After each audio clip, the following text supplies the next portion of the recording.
Hi everyone, good evening. Please give a very, very warm welcome to Kamasi Washington.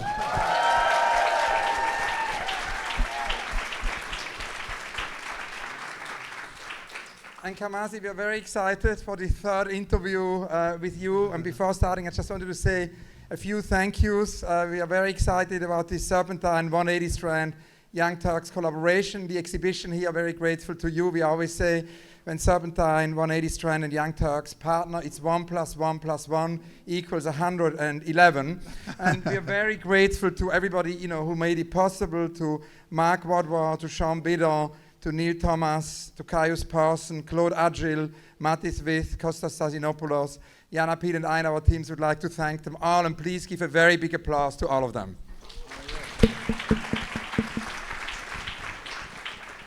Now I wanted to focus mainly on the amazing exhibition, on the film, but before that ask you a few questions which go further back, and I thought it would be interesting if you could tell us a little bit about how you came to music, or how music came to you. How did it all begin? Yeah, my father and my mother are both musicians, so I kind of was born into music. It's one of those things I don't fully remember starting to play. It's like it was just something. There were instruments around the house, and all my brothers, my sisters, we all played music. And but I guess for me, when I started to play the saxophone is when I would say I really took music for myself. Before that it was almost like learning how to talk or walk. It was just like a part of general life a little bit. But when I switched to the saxophone is when I was about 13, and that's when I really started to love music, and that's when it, I would say I took it for myself. And also, rumor has that you actually met Thundercat when you were 3 years old at your house. That's a kind of an early beginning. Can you tell us about that? I met Thundercat when he was the baby that was coming. Like, his older brother and I were friends, and I remember his mom was pregnant, and it was like, the baby's coming, and that was Thundercat. So before he was born. And also it's interesting, this idea that in those early years, the beginning, there was this idea that sort of a catalyst of bringing kind of people together. And that brings us also to your first teacher. We spoke a lot in our early interview about Reggie Andrews and the band, the LA Multi-School Jazz Band. And you often said that bringing together, kind of junction making of that moment played a key role. Can you tell us a little bit about that moment? Yeah, I grew up as a really young kid around other kind of second generation musicians, and so we were friends as little kids, but music was, like I said, it was kind of for fun. We weren't like other than Ronald Bruno Jr. He was like a serious musician when he was like 2, but all the rest of us were just like kind of playing for fun. And there's a system in the United States where there was an inequality in the funding that schools had in different areas. So unfortunately, rather than to equalize all the schools everywhere, what they did is they said, if you're a gifted child, quote unquote, or if you're smart or good at something, they'll let you not go to the school in your neighborhood, and you can go to a school in a neighborhood that has a better school. And so a lot of us spread out. And it was like this is before social media. So when you're a kid, then if you didn't go to the same school, you just really didn't see each other. And so what Reggie Andrews did is he took it upon himself to drive all over the city. And Los Angeles is huge. It's even bigger than London. It's like you can drive for 2 hours in no traffic and you're still in LA. And he drove all over the city, and he picked up all the kids, not just from South Central, but kids from all over, and brought them all together and brought us all back together. And so it was like a kind of a rekindling. It was we came back together, and in that coming back together, we really inspired one another. We challenged one another. We made each other learn all of our favorite albums and songs, and that is really what allowed us to kind of come up together in this kind of unique way, was him, kind of taking it upon himself to just, and not for any money, he would just drive around and like pick us up, and we would go to these rehearsals, and these are the same people that I play with today. This is myself, Thundercat, Ronald Bruno Jr., Terrace Martin, Cameron Graves, Brandon, all of us, like that's how we really kind of came back together, because we had kind of spread out. And, you might see someone, when you're playing in a park or something like that, but at that point, we would have really maybe drifted away from one another, but it was him kind of bringing us back together that made us stay together to this day. So that junction making was very important, but also, it's of course all happened in LA, and I find it always very interesting right now how many people working in music, are moving to LA, and you, of course, talked a lot about LA as a context for music, and you often told me about Leimert Park. Leimert Park is a very important place for you. Can you tell us a little bit about what happened there and what made it so magical? Yeah, Leimert Park. It's right in the heart of South Central LA, and for the kids, that didn't really have the means to like go hang out in Hollywood and Burbank and places like that. Leimert Park was like kind of the heartbeat of the music and art that happened in the city, and at least definitely in South Central LA. And so when I was like 13, I found out about Leimert Park, and I started going there all the time. And there were like jazz legends walking around the streets, like Horace Tapscott and Billy Higgins, and other people would come down, like Bradford Marcellus would come down, and Pharaoh would be there, and it was just like, as a kid that really loved music, it was like unbelievable, like these people who I thought of like as being like, I don't know, like myths, but they were legendary musicians, and they were there, and they were like approachable, and you can like go to a jam session and play a blues with them. So it was important, and once again, it was a place for us to have our own gigs. I remember like doing my first gigs, and like to promote it, I would take my dad's his Rolodex, like his phone book, and just call everybody in the phone book and tell them to come to the show. Like even people I didn't know, like, hey, can I speak to Howard Wilson? You're like, yeah, Ricky Washington? Like, yeah, I ain't talked to Ricky Washington in 20 years. Like, yeah, well, I'm his son. I got a show at the World Stage. Come by tomorrow night. Now, there is, of course, a lot of, influence, and we could do a whole interview on the different things which inspired you. Last time we spoke a lot about John Coltrane's Transition, where your father tried to get you hooked on this record ever since you're young. And in a way, one thing we didn't really talk much about was Stravinsky, the Rite of Spring. And I read in an interview online that actually Stravinsky was a huge inspiration. And it's kind of interesting because I became a curator because of Diaghilev, because I kind of, when I was a teenager, I read about, Diaghilev doing the Ballet Russe.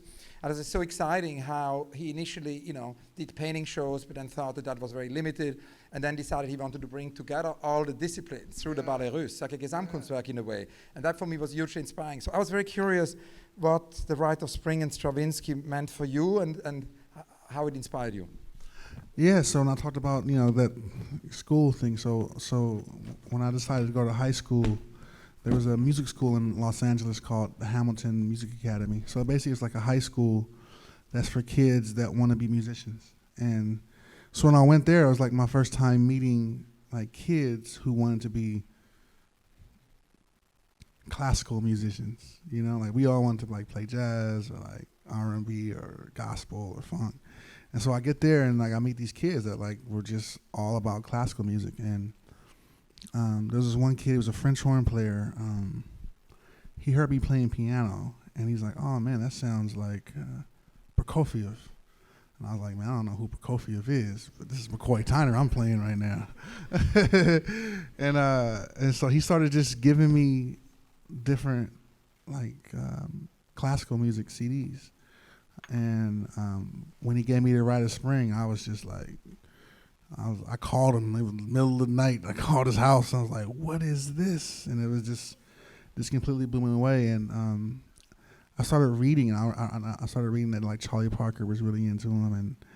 And I just started studying his music. And it was it just really spoke to me. It felt like I thought Stravinsky might have been from Inglewood too. I was like, it was amazing how like someone from a completely different time, a different culture. It felt like his music was meant for me. It really inspired me a lot.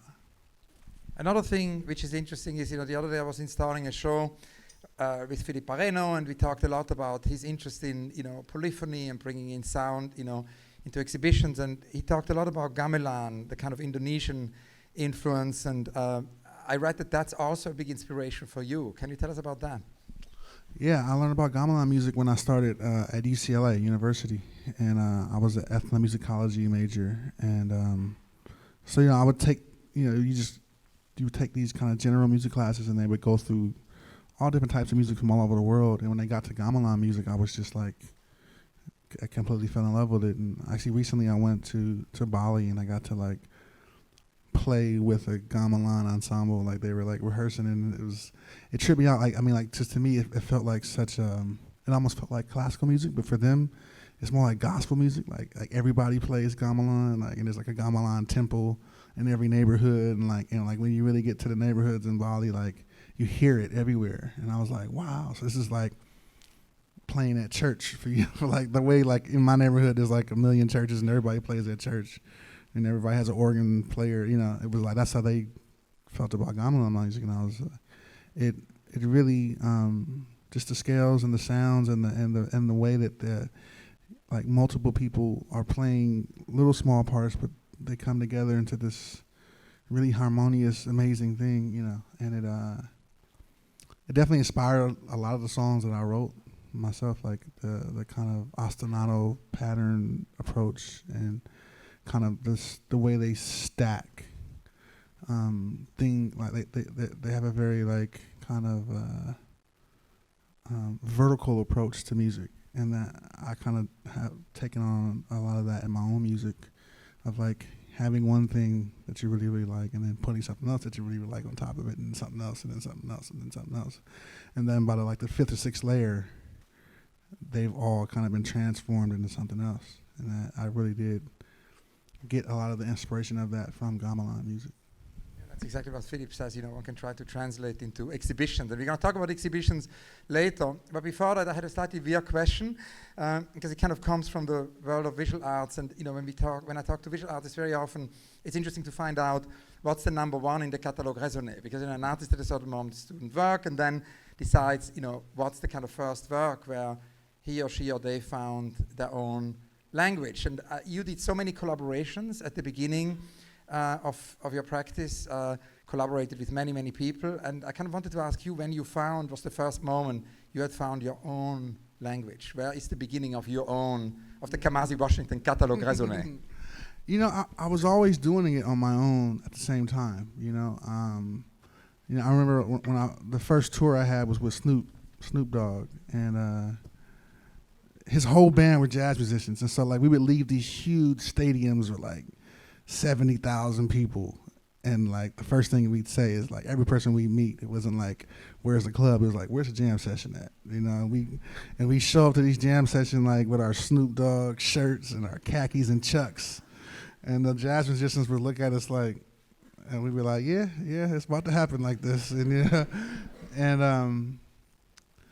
so and we would come home, and like there was this club called Fifth Street Dicks. And that's really where we kind of were able, my whole kind of clique, we would come home from these big tours, and it was like we would go straight to go play there. And it would like, sometimes there would be more of us on stage than there were people in the audience. And, it was just one of those things where I don't think I ever, even, as a kid, we always wrote music. It was always a personal thing, and then in that study, like, I was studying music and learning to help create my own music. But in that, I developed a skill set. And so people go like, hey, that's a good skill set. Why don't you use that for my record? I'll pay you a bunch of money. And I go, okay. So it was one of those things where it was always kind of happening simultaneously. And then, but what started to happen a little older, when I was in my 20s, was that, just kind of got in demand. And so I was getting pulled in a lot of different directions all the time. And so I started to realize that I was spending much more of my time and energy kind of making music for other people than I was on my own stuff. And like plans and ideas that I had of things that I wanted to do, I was always putting them on hold, And so really when I started to create the epic was the first time I was like, I'm going to pour everything that I have in there, That was the first studio album, right? Because before that, there are lots of releases. There's the Fifth Street Session, then there are the Proclamation, which you self-released. There's the Light of the World, which you self-released, and then the epic is your debut studio album. Can you tell us about the epiphany of that?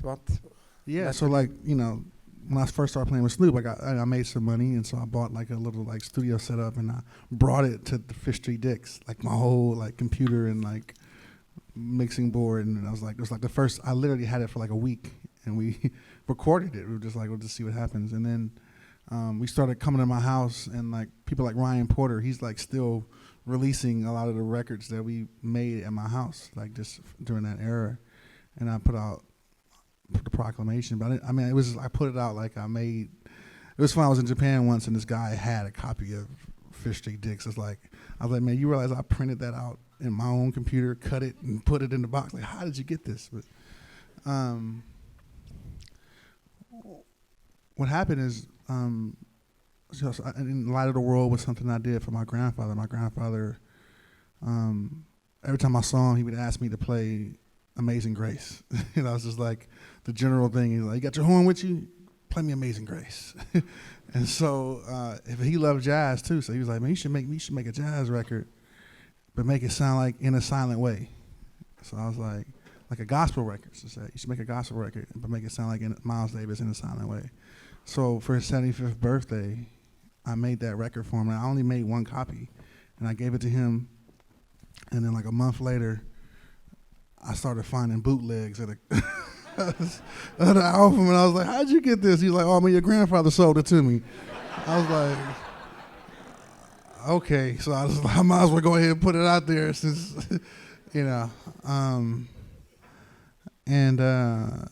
so then Flying Lotus, we had actually met him when he was a young kid in high school. When I was in high school as well, we did the John Coltrane competition, and Robbie Coltrane gave the award, and he brought his young cousin with him, and so he and Thundercat were close to the same age. I was a little older than them, and they kind of stayed in contact with one another. And then I randomly ran into him probably 10, 15 years later, and he had really, he was doing well, and like I forget which album was out at that point, but he was doing well, and so we kind of reconnected, and then a few years later, he just asked me like, "Hey man, you want to make a record for Brain Feeder?" I was like, "Yeah, sure," and it was one of those things where I was making music that I really believed in, and it was doing well in Los Angeles. Like people around LA, they definitely knew about us. They definitely knew about what we were doing, but that this wasn't an opportunity to take it anywhere else. It was like the only opportunities I had to play music anywhere outside of LA were with other people, and it just didn't seem to be a rolled out. There was only like kind of an internal thing, and when he asked me to make a record for Brain Feeder, it really felt to me like this is an opportunity to really maybe be able to share this sound and this music that we have been playing with the rest of the world. And so that's when I decided I'm gonna pour the whole cup out, just put it all in there, and if nothing else, I can say I did it. Like my dad and his friends, they would always talk about all these musicians that were really great, and I would say like, hey, well, is there an album? And then you're like, nah, we never really recorded like that, but he was bad, and I wanted there to at least exist something that represented like what I thought was something that was special.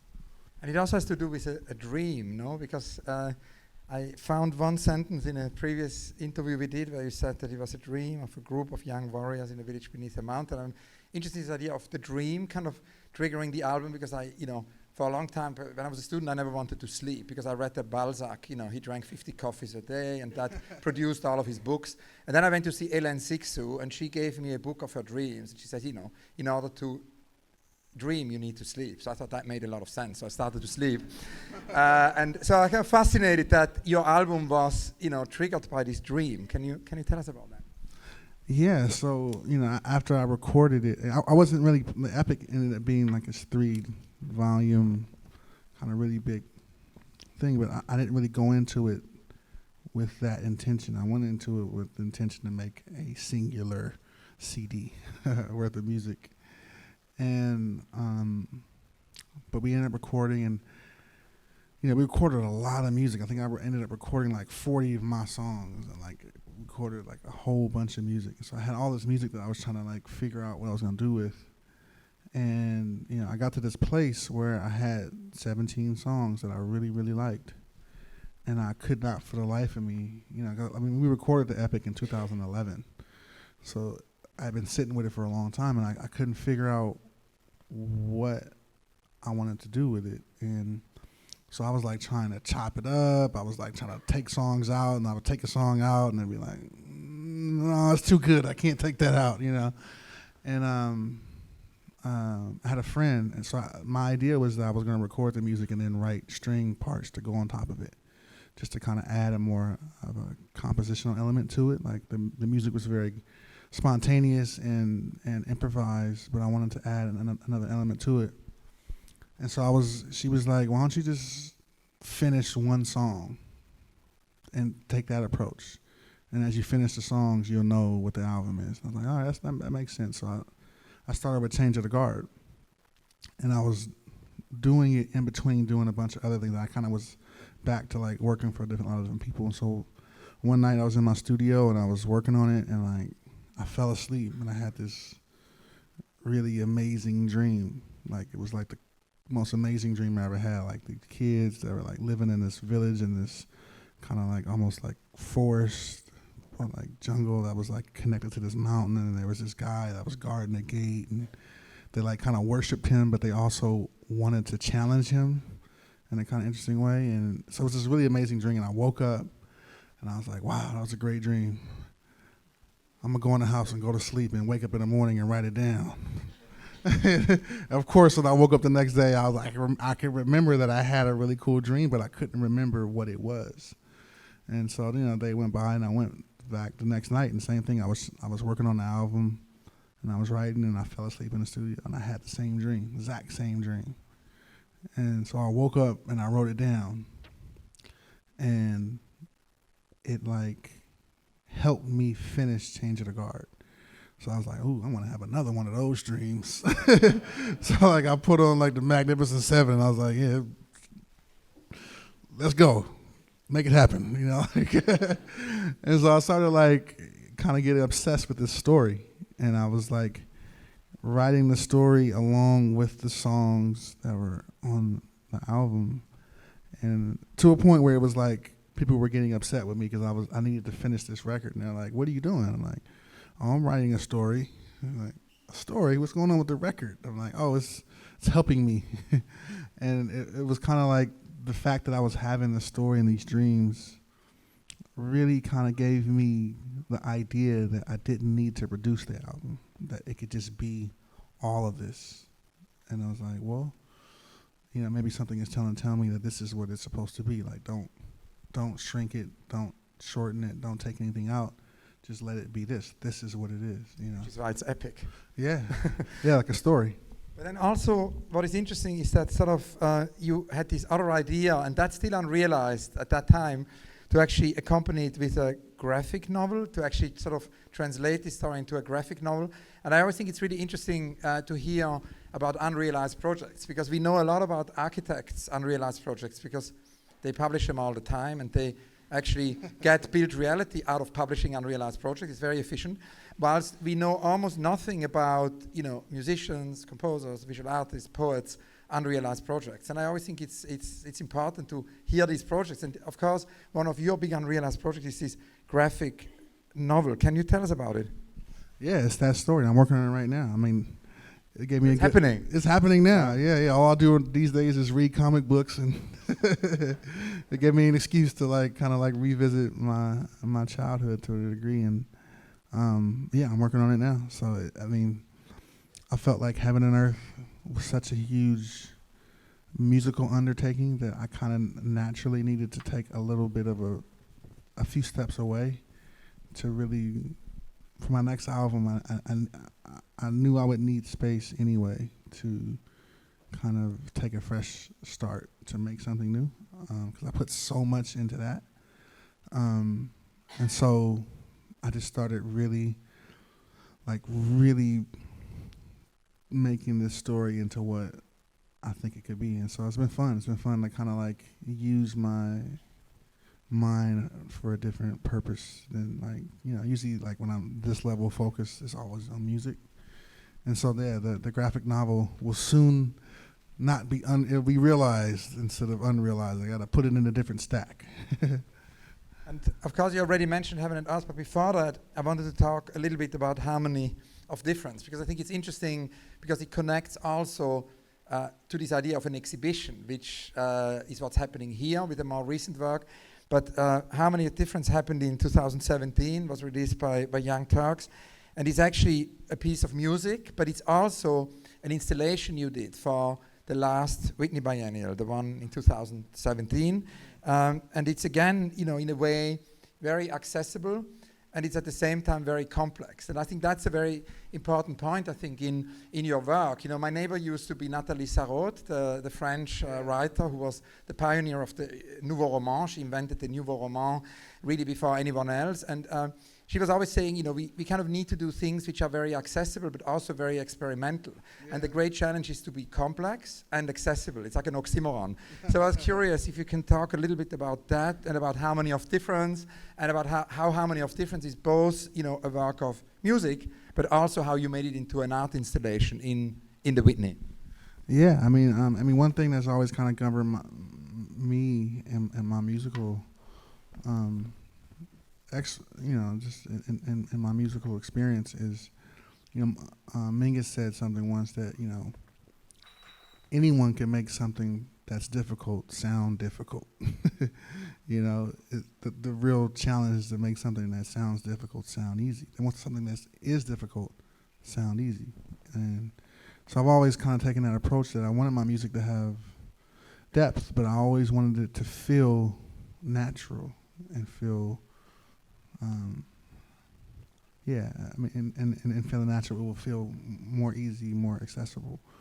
And so for Harmony of Difference, I was taking on this really difficult challenge of I wanted to have 5 pieces of music that when you heard them individually,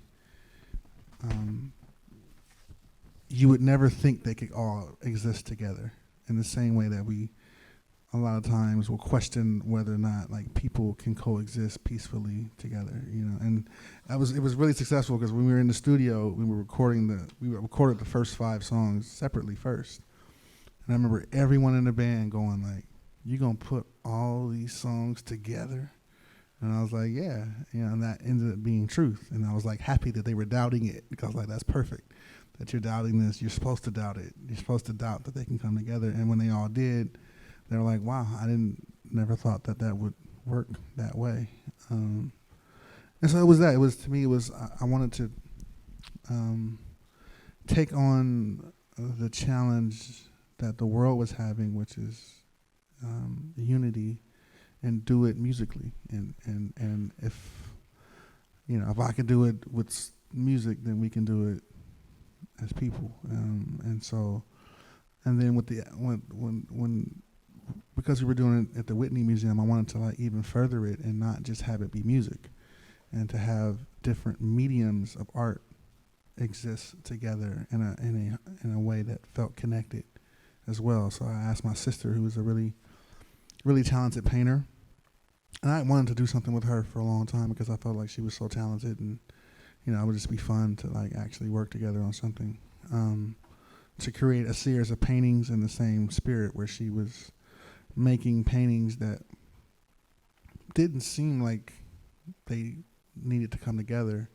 And so she made a series of 6 paintings where, 5 of them just kind of felt like random shapes or felt like abstract shapes and colors. And then she puts them together, and they come in, and when she put them together, it looks like a face, like a human face. And I also wanted to add an element of a film. And so I met up with... Who made the film?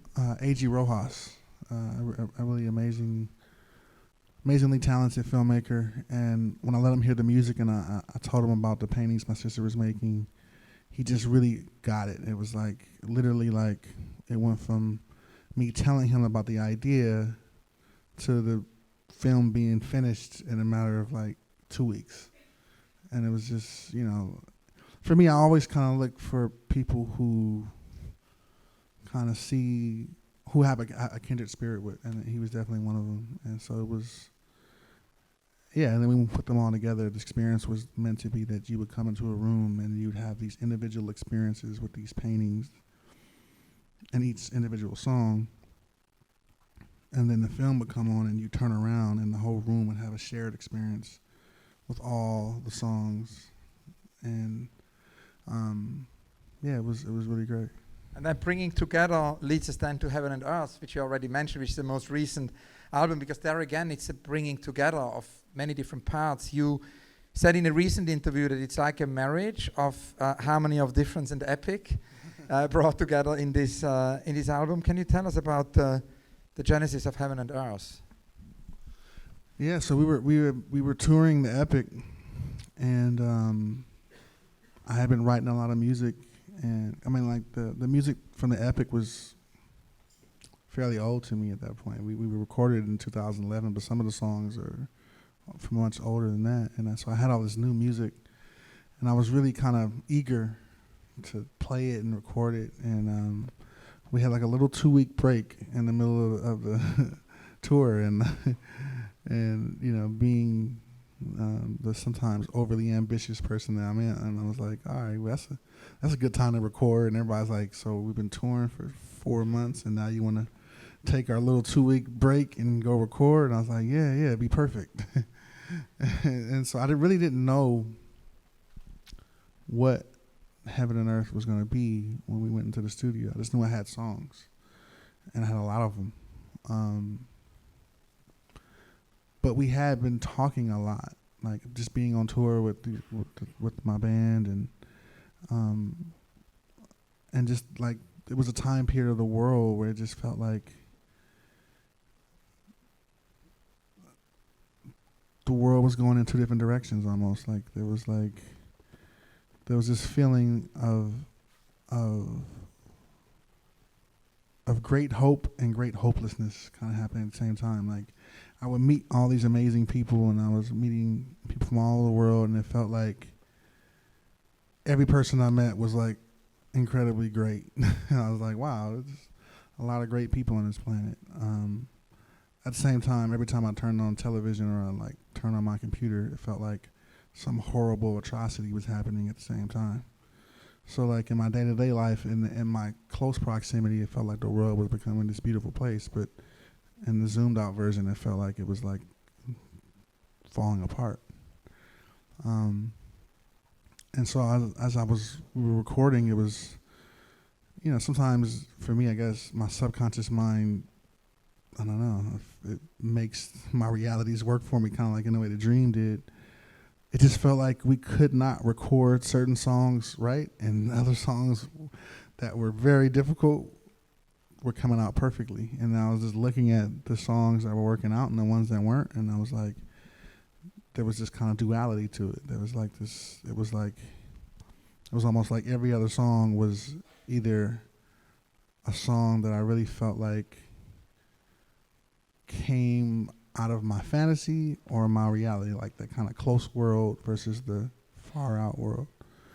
And so I started thinking of this idea of, the journey that we all go through, where we realize that the world is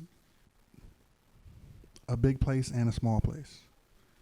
And the big world, no one, not even presidents, kings, emperors, no one has control over the big world. We each only have control over our small worlds. But most people, or a lot of people, give that control to someone else because they think they have to. And I started to realize that no one has to, like no one is any more powerful than anyone else unless we make them more powerful. Donald Trump can push his little button all day long, but he can't fly a jet. He can't build a bomb himself. And so I started to kind of see this journey in the music, and that's when I came up with the idea of making it kind of these two sides of my reality that were intertwined with one another, like the way I kind of see the world outwardly and the way I kind of see the world inwardly, and that how I see the world inwardly is greatly affecting the way that I see it outwardly. And it's not just the way I see it, it's how I treat the world inwardly affects how the world treats me outwardly. And what my thoughts are and what my beliefs are and what I choose to be is what I actually am. So there is the inside and the outside. You said there is a cosmic dimension, and then there is the reality. And I was kind of, to pin it down with basically two pieces on the album, I was kind of thinking, it's interesting you mentioned that the sort of one side, the sort of endless side, is the space traveler piece, and then there is the Fists of Fury as the kind of two. Can you talk about that? Because it seems that sort of pins it down, these two sides, no? Yeah. I mean, I was here actually in Europe when I wrote. I don't know if that's like correct not anymore. If the UK is Europe, but in the United States we still call the UK Europe. I don't know. This is just I don't want to offend anyone, but I was here and the bus. I was writing a song that we were going to play.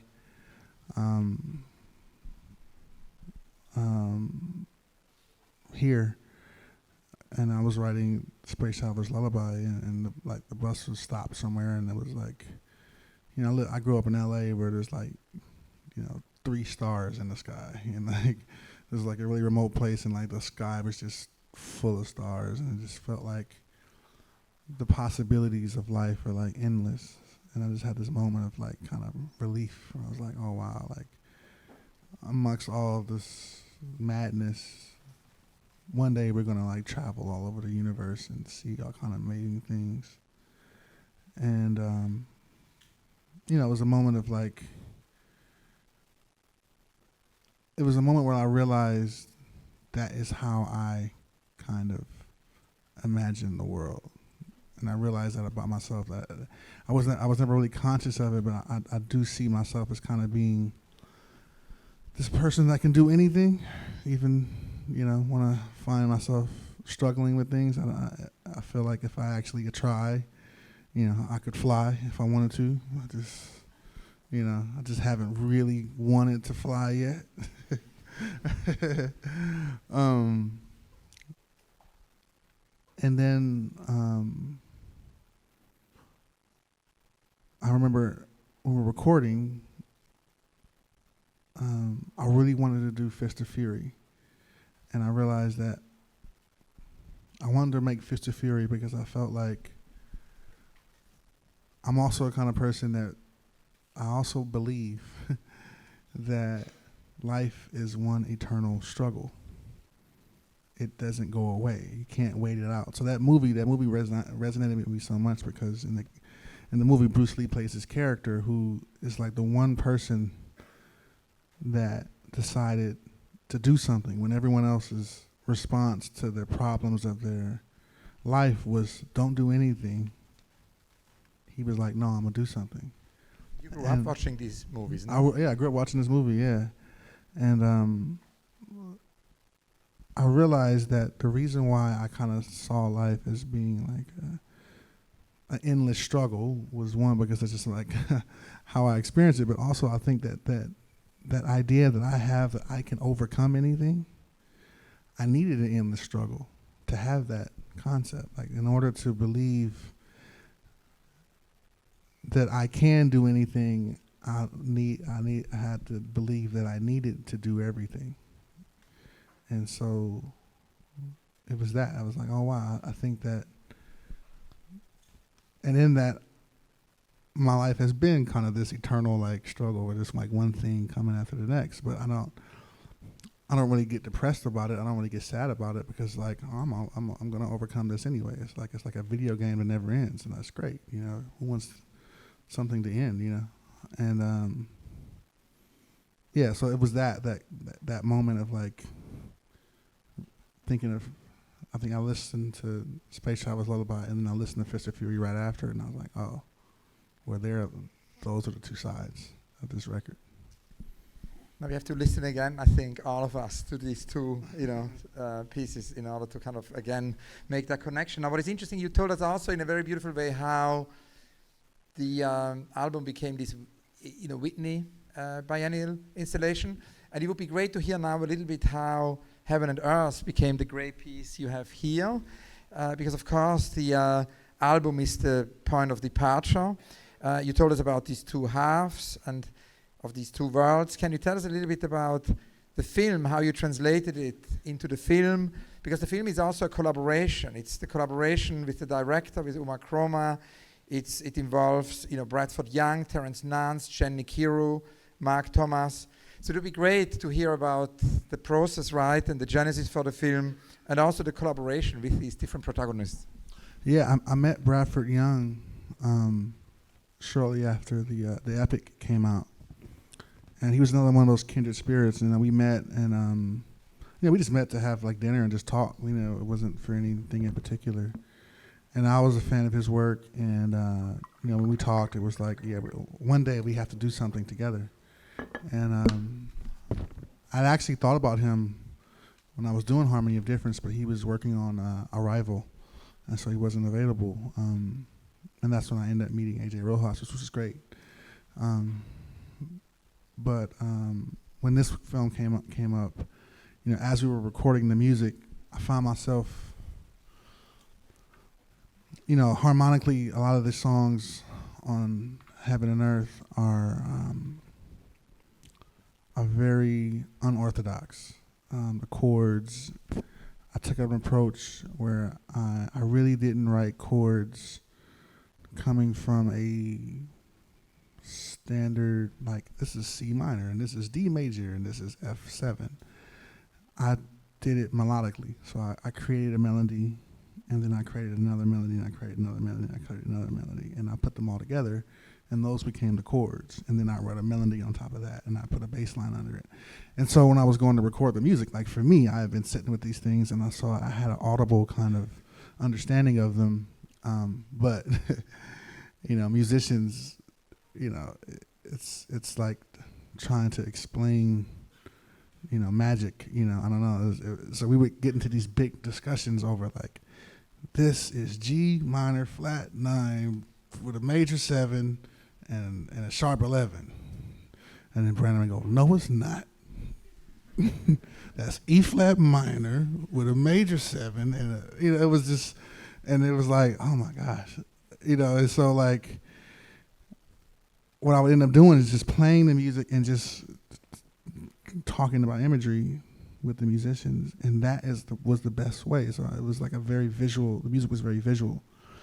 And so I was like, ooh, man, this is like, in doing that, I'm like getting these visions for these songs. You wrote the story, right, with Terence and Bradford? Well, basically what happened, so I called Bradford. I was like, man, I got this new music, and it's very visual. I want to let you hear it and see, like, if you want to work on something together for this. And when he heard the music, he called me back like, yeah, I hear it, I see it, I hear it, I see it. And so we got together, and we basically I just told him what the songs meant to me. And I kind of gave him visions that I had for the songs. And basically he did the same thing. He told me what the songs meant to him, and he told me the visions that he had for them. And then in that conversation, we started to kind of come up with a loose feeling of a story. And he was, Brad had the idea we should bring in a few other people because that would get this, And so he brought up Terrence, and I had met Terrence before, and I was a big fan of his work as well. And Brad actually is who introduced me to Jenn's work, and at that conversation, he showed me Rebirth, and I was blown away. And so we then started talking collectively, and in those talks, collectively, we came up with a story that was a combination of all of our feelings and thoughts on the music. And then Terrence took those that kind of loose story and thoughts and kind of turned them into a treatment. And it was a little different than what we had talked about. And then the first person to kind of start to create images was Jenn. And Jenn had this really it was like she heard the music and one day later she knew exactly what she wanted to do. It was kind of like uncanny. And when she did her parts of the film, it turned into something else. And then when Brad and Terrence recorded their visual components, it changed again. And then when we put those two things together, it was like a lifespan. It's like it just kept changing. And then when Marc came in, he was doing much more than just editing. It was almost like when he combined those elements together, they really transformed again. And so then by the time I saw the final version of those visuals, the music needed to change as well. So what I did is I took the music and I had stems, meaning I had the strings by themselves, the choirs, the piano, the bass, the drums. And I started taking all those components of the album and kind of repurposing them. So when you see the film, you're hearing the bass part from this song on top of the chords from this song with a solo from this song. And you hear 2 songs, 3 songs being played at the same time. And once I was able to kind of finish that musical element, the story kind of really took a whole nother feel to it. And it was weird that it took this long journey, and in the end, the final result was closer to the feeling that I had from the album than it ever had been, And it was something that I don't think any of us really imagined in the beginning, that it kind of really formed itself into the purpose that we wanted it to be. I have some notes here from the film, so a few questions about that. In the beginning of the film, we read the phrase, submit to a moment, and then a person looks at the reflection, a broken mirror, and that's kind of a starting point. Can you tell us about that idea of the submitting to a moment? Because it seems an important beginning, no? Yeah. So the film is a journey of I'm really into fantasy, and I'm really into kind of surrealism, and so there's the film. It happens in a world where time is relative, So they're a lot of the characters that you're seeing in the film are the same person. He the main character of the film meets himself at one point, and in that moment that you're talking about, the character is living in some other dimension, and when he comes to our dimension, he has a snapshot of his last moment in our dimension and his first moment. And this idea of learning from your experiences, to in the course of the film, basically this character loses himself, but then finds himself and is saved through the act of his lowest moment. Ends up becoming his saving moment, because when you lose yourself, we all lose ourselves at times, but it's only when you don't realize that you're losing yourself that you're really, really lost. If you lose yourself but you know it, then you can find your way. But the character had lost himself to a point where he didn't recognize himself, and then he finds himself again, and that's how he's able to kind of go back to where he came from. And so that idea is just that it's to be present in where you are, because where you are is really where you need to be. That's the best way to say it. That could almost be a conclusion. I have a few more questions. It's also a call to prayer, which seems to, I mean, that's not only at one point, there are kind of several moments in the film where there is a feeling that there is a call to prayer. I've just written this text with Ben Vickers, which we worked on for a long time, about spirituality and technology and the kind of return of spirituality in the digital age. It's called Algo Seance. It's a text about Algo Seances. So I was very curious about these moments of spirituality in the film, and wanted to ask you to tell us a little bit about your relationship to spirituality.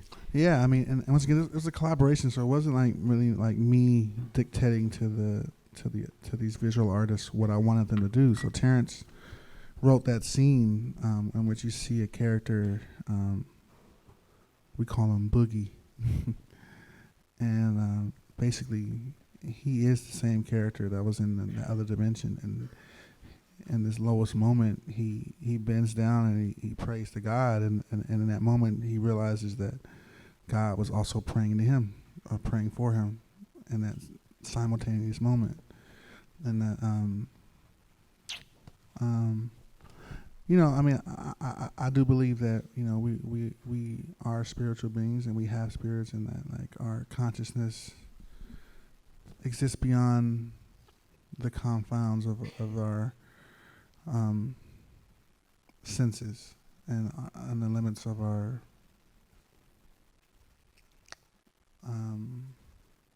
awareness, I guess. And so, you know, in the film, there are moments of that, of like a character that exists on both planes and has existed on both planes. You know, the idea is like in that first scene that, you know, the character's in this other dimension and he sees Earth and he's like, you know, basically, I want to go see it. So he says, well, let's go ask God. And to me, that's just a wonderful idea that you can just like go to some forest and like talk to him and, hey man, you mind if I go to Earth real quick? Because it seemed cool, you know? And it doesn't have to always be so heavy, I mean, in that sense, but yeah. I have so many more questions, but I promised it would not be a marathon. And we're also going to open it up for all of your questions. So I should kind of reduce. I mean, one thing I needed to ask you, urgent, is the place of the film. I went to Baltimore a few months ago, and also looked there at the amazing research Mark Bradford is doing. We also spoke to Mark Bradford about it, because he basically does a project really as an artist going into urbanism, and of course the project addresses the extreme inequality in this city, and entire neighborhoods don't even have access to public transport. It's a very extreme form of inequality. Can you tell us about Baltimore and what led you to choose this location? I didn't choose this location. Bradford chose it. You know, I would have did it in Watts if it was. But no. I mean, I'd been to Baltimore before, but I never spent that much time there. And when we were talking about the location, Brad felt really strongly that he had a place, and that there were several places that really could feel the way that the film needed to feel, and I just trusted him. And when I went there, I felt a sense of community there that I really loved, and it felt like when you go there, there's this level of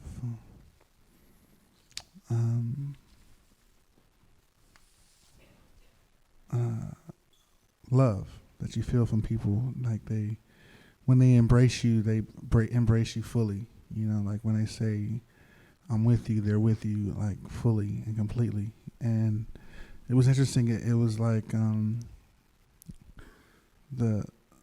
the feel of the city, you know, it felt like that energy. It felt like he was right. You know, this is where it needed to be. You know, there's a history there, and there's a sense of community that I mean, I do have it as well in Los Angeles, but I understand why he wanted to go there. Like the energy that came from there for this film was the right energy for what he was trying to create, you know.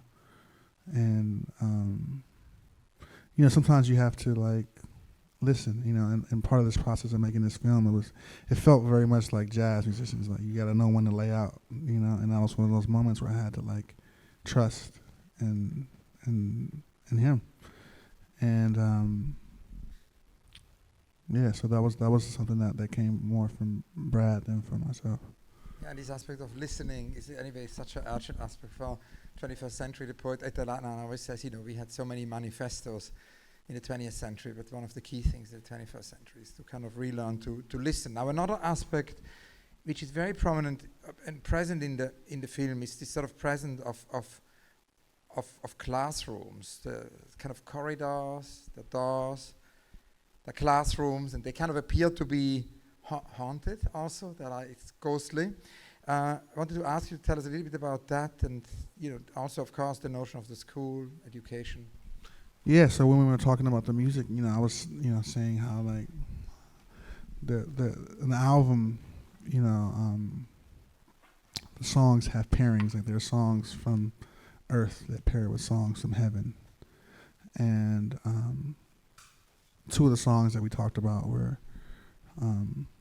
Journey and Hub Tones. And to me, like, your education comes from your past and your present. And so, like, your ancestors, be it like they be your uncle or your someone distant from the past, they teach you what they learned, and then you teach yourself what you learn in your journey. And so Journey was about like what you learn from yourself, and Hub Tones is about like learning from the connection to your ancestors. And so in that school scene, the other thing we wanted to kind of touch on in this film was that, you know, school and its idea is a place for advancement or betterment. But for so many people, especially like in some of the less affluent areas of the United States, school is the trap that destroys your life. You know, like you go to school to learn, and what you end up doing is closing all the doors of opportunity for your future. And it shouldn't be that. And so that's where that sense of the school being like this place of innocence, but also like this place where, for a lot of people, it was like a booby trap. Like you go to school and then all of a sudden you get tied into a system that prevents you from doing things. You know, in the scene where the young kid is playing the saxophone and someone takes the saxophone and gives him a flute. It was like the idea of like, you know, he had something that was beautiful, and he was connecting to something. There was a really beautiful moment where what he was playing was melding in with the music, and someone took that thing that he had that was so beautiful and tried to give him something else that it could be beautiful as well, but it wasn't meant for him. You know, just like sometimes you get pushed into directions in school that aren't the way. And so yeah, it was like, once again, these are ideas that weren't all necessarily coming from me. These are coming also from Brad and Terrence and their interpretation of the music. And this is my interpretation of their interpretation, and your interpretation is also just as valid. So, you know, I always want to put the disclaimer that what I'm saying that these images are about in this film aren't necessarily the interpretation. They're just what I think about them. And we really wanted to make the film something that was kind of open-ended, that like what you see in it is just as valid as what I see in it. That it's not about like me dictating to you some idea that I feel like is absolute. It's more like a feeling, and feelings can be interpreted by everyone. You know, like I'm crying. Am I crying because I'm happy or because I'm sad? That would be in the eyes of the beholder. Now, the idea also of the school and of education brings me to the very last question. Rainer Maria Rilke wrote this lovely, wonderful little book, which is an advice to a young poet. I wanted to ask you what, in 2019, would be your advice to a young musician? to a young artist? Brush your teeth every day.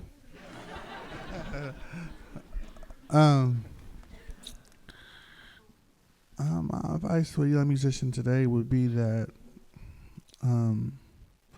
music is a lifelong journey, and so, I was well into my 30s before my musical ambitions started to kind of come to fruition for me, but I never, like I was telling you before, like I never stopped making music, and I was content. Really, I wasn't content, but I was happiest in making the music. Sometimes we get so caught up in this world that's so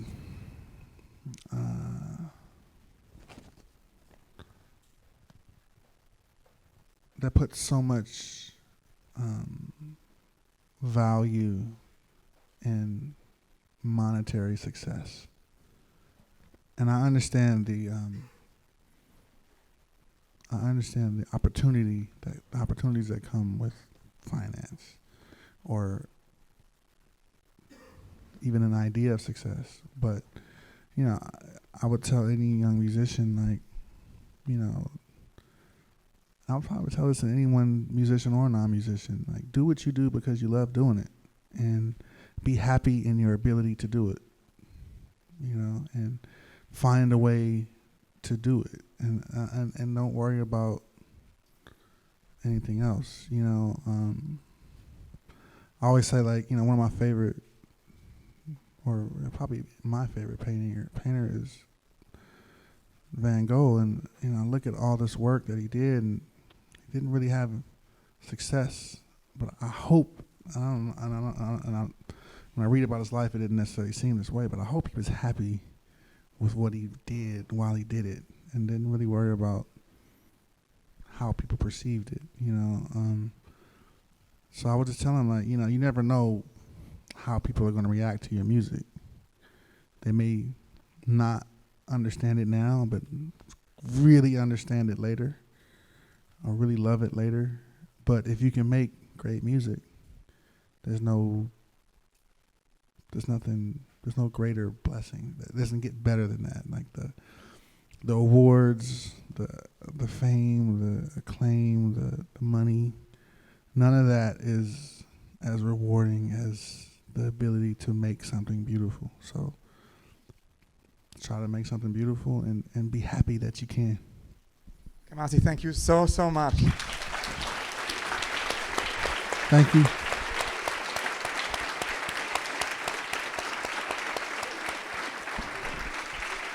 Now we can take some questions. I think there is a microphone circulating. We have a first question here. Well, probably don't need a microphone because I'm quite loud. Okay, good. I already asked one question when you run for president, and we just laughed, so maybe not. It seems like you are a modern day Ennio Morricone. Is the kind of film area something you want to do more of? Are you looking for that kind of perfect, epic partner to make these kind of great films in the way that Morricone and Leone did together? Yeah, I mean, it was definitely a different experience for me making this film. I mean, I've done film scores before, but that's a much different experience than, like, to really be a part of actually making the film, and it was great. I try to just kind of go day by day, project by project. So, like, right now, I'm really just kind of consumed with this graphic novel. But who knows? Like, when that's done, I'll try to just search out the next inspiration that I have. And so, I mean, film is such a powerful medium. The moving picture is a very powerful medium. It's young and it's new relative to other mediums that we work in, like music or, visual arts. But it's very powerful, and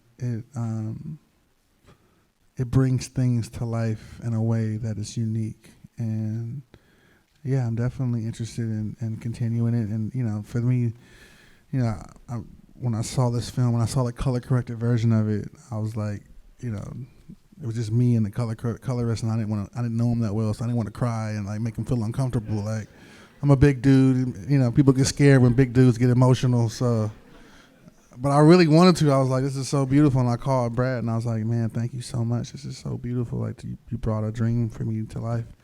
And so, would I like to bring other dreams to life? Absolutely. Yes. And yes, I will run for president. So that's Kamasi 2020. Yeah, Kamasi 2028. More questions? I wondered what you think those dreams meant. Dreams that maybe you weren't using in time. What do you think they meant? Oh, that's a long one. Well, I mean, the initial dream, I feel like, was a bit of a reflection of where I was at in that time point in my life. It was about these kids that dreamed of doing something, and they did all the work, and when it came time for them to be able to do what they dreamed of doing, the platform to do that in was gone. And so for a long time when I was younger, I felt like my friends and I, we really poured everything we had in our heart and souls into music. And it felt like there was no platform. It's like we read all these books and we did what our teachers told us to do. We were ready. We could read, we could write, we could play, we knew all the records, we knew a lot, and we worked a lot, and it just felt like the stage of music that we had been preparing ourselves for, it wasn't there in a way. And so, but we didn't care, and we still made music anyway, and that's kind of what happens in that story. From there, it goes all over the place. I don't know what my mind was doing when it when it went on from that point in the story, but the beginning of it felt like a reflection of my own life. Take more questions. There's a question here. Where do you stand on Nina's already said that she didn't make jazz, she called jazz classical music. I recently watched Green Book, and Don Shirley was not a jazz musician, he was a classical musician. You listen to a lot of your stuff, it's obviously jazz, but do you have a stance on where you are on that spectrum and how we use the word jazz in comparison to classical music? Yeah, I always say, language is the servant of meaning, not the reverse. And so in the same way, music, the terms we use to categorize music, they serve the music. The music doesn't serve them. The word jazz is supposed to cover a very wide range of music. And personally, I don't,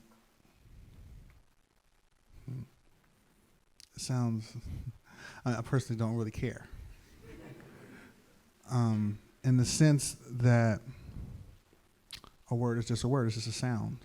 You can call it Google baloo boo boo boo boo boo boo, and it would just be okay. That's what you want to call it, Google boo boo boo boo boo boo boo boo boo.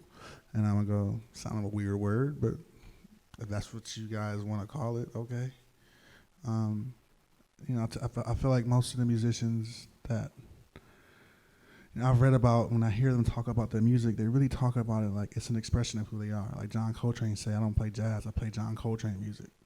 And I feel like people like Duke Ellington and a lot of others really thought the same thing, But I understand the functionality of a word. It's like we want to talk about things, we want to speak about things, we want to understand, you want to communicate with people, so you have words to help with that. I feel like my own music there's music from a lot of different words poured in there, and I know that. I do feel like jazz, the the other musics that are called jazz are probably most closely related to what I do. So if you were going to ask me what I'm, if I was trying to be clear, if I was trying to be not confusing, which sometimes I can be so ambiguous that I am kind of confusing. If I was trying to not be ambiguous, I would say jazz. But I know that there's so much in it that doesn't come from music that is called jazz. So,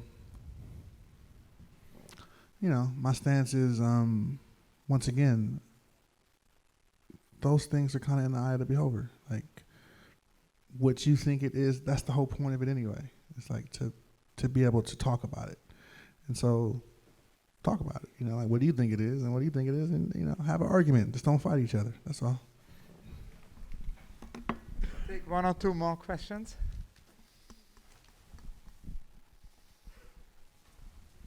No more questions? Yeah, there's a question here. You're obviously aware of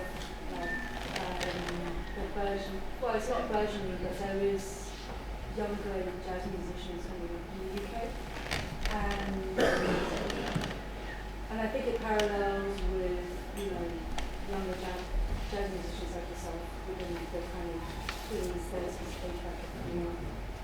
And it feels like to me that there was a gap, and then all of a sudden there's a new generation of jazz artists who are making, groundbreaking work that's very relevant to the time. So, what's your opinion on? I don't know if you see yourself part of that kind of movement, but if you do, why do you think that? There's been an appeal for the younger generation to take part in the jazz tradition when there's trap, there's still, they could easily go into the more, commercial music market. Why do you think it's such an enduring appeal at this time? Yeah, it's always been my belief that, the musicians have always been making good music, and any musician would tell you, even in those eras where, it felt like nobody, I told you, we were making music and it just felt like there was no door for it. There was no avenue to get it to people. The same band that, was playing for, thousands of people today, were playing for dozens of people years back. And yes, we've grown musically, so we're different or better. But, the world changes, It's almost like, if you were imagine if our seasons didn't happen so quickly. Imagine if our season happened like the way you do in Game of Thrones, or winter would last 20 years. And then summer would last another 10 years. Well, in that 10-year span, you might be the best coat maker ever. But no one's looking for coats. And then all of a sudden, winter comes and everybody's like, wow, you're such a great coat maker. It's like, well, it's more that this winter came. I kind of been making coats for a long time. And so I think that's part of what it is. And music is so behind the curtain, is so not disconnected like that, I can tell you that I had an interesting moment when I was mixing my album. There's a guy named Greg Kurskin who made a lot of the music for Adele's albums. Now, Greg, I knew him growing up. He played in a group called Black Note. He's a jazz piano player to me. But he had just got off the Grammys and getting Producer of the Year for making Adele's music. But I saw him and I was like, oh, snap. Greg, is that you? And he was like, yeah. He's like, you don't remember me, man. I was a little kid. Used to play in the world stage all the time with Black Note. I was one of those 5 people in there screaming real loud. And it was like, he was like, oh, wow. It kind of tripped him out that I was one of those people. Same way when that guy pulled out my handmade album from Fifth Street Dicks. I was like, man, there's like 12 of those. I don't know how you got one, but more power to you. I think that, music is always happening. It's a very human thing, and those of us that are really compelled to it, it's kind of out of our control. Like there are guys that are really smart, and a lot of musicians are really smart, and they could be making a lot of money doing other things, but it's just like when it's in you, when it's coming through you, you can't help it, and you just want to be in it. And so what I find is that when the world decides sometimes to pay attention to what people are doing in music, it inspires us even more.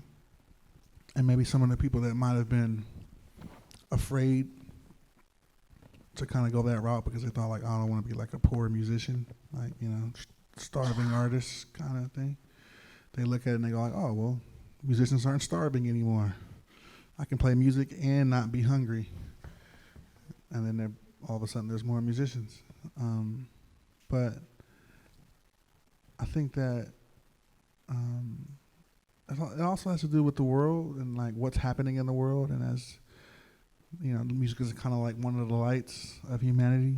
And as it starts to get darker, people kind of start looking for those lights. It's like, oh man, like I was saying, like it seems like there's like a duality to the world. Like it's darker than it's ever been and brighter at the same time. And so I think that part of that like search that young people are having right now to find music that's really coming from people's soul, that really is really honest music, is because there's so much dishonesty happening in the world. And so they want to like have something that makes them feel, that feels real. And not that jazz is like the only real music, but there's an element of the element of improvisation and an element of jazz being a music that, to me, you can't really categorize it with any type of musical aesthetic. It's music that feels like it's made in the moment. When you feel a music that has that feeling of like, oh, they're creating this right now, you call it jazz, or you say it's jazzy, that music, there's a purity to the moment, and I think that maybe that's what is drawing people to it. I hope I answered the question. I've drifted off to a point where I don't realize if I'm answering it or not. It's great. It's so difficult, to bring a conversation with you to an end, because I've just, I think we would all love to listen to you for many more hours. Now, we were speaking with Claude Agile, who curated the exhibition before. What could be the last question? And Claude had this great idea that actually we should talk, we began with the beginning and we should end with the end. And so maybe it's interesting to end with the end of the film, because in the end, basically, you're holding a triangular mirror on which the face of a younger boy is reflected. And that character is actually later on in the credits of the film referred to as young Kamasi. So I thought it would be interesting, to wrap it up as the last question, if you could tell us about the end of the film and also maybe about this moment and what it means to you. Yeah, I mean, so, like I said before, a lot of the characters in the film, when you see it, are the same person. They don't look the same, and they're not supposed to look the same. They're the same person, but they're not the same person. Just like we are the same person, but we're not the same person. Like my dad just walked in, and I am him to a degree, but I'm not him at the same time. And so in that same journey, the film, the journey that I wanted to kind of give light to is this journey of discovering that this world is both yours and mine and ours. And so when you see that boy in the mirror, it was supposed to give one a hint, because I know the film, I don't know if you guys have all seen it yet, but it's a bit abstract, so I can kind of, it's one of those things you got to watch a couple of times. But one, I wanted to give that hint. I didn't want to like box it in, but we wanted to give that hint that to let you know that a lot of these characters are meant to be the same person, so that you kind of get that idea. So when you see it, you can hopefully kind of get that journey of this idea that we are separate, but we're also one, and that kid on saxophone is me, but he's not me, obviously. But he is me. But he's not me. That could not be a more wonderful conclusion. There's one last thing I But wanted he to is say me. is how incredibly grateful we are to Bunch Abegas, who is here. None of it would have happened without Bunch. A very big round of applause. And thank you all so much for being here. Kamasi, thank you so much. A big applause for the amazing Kamasi Washington. Oh, thank you. Thank you.